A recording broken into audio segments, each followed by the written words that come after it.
mag-guide ng Ito ang speed panila mo dito. pag nag-overtake ka, yung nasa harap mo na. Kaya grocery mamaya. Punta ka dyan sa, ano, ito. Huh? Dito, straight. Ito. Yan. Yeah, going straight. Yeah, pero dito ka sa side.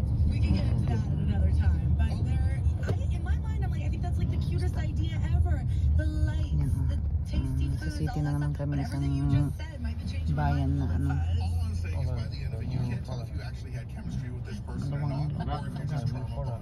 Saan? Ano? Pick up yan. No, it's a foreigner. It looked like a brick. Kasi looks like kwan din yun eh. Looks like pick up na Tacoma.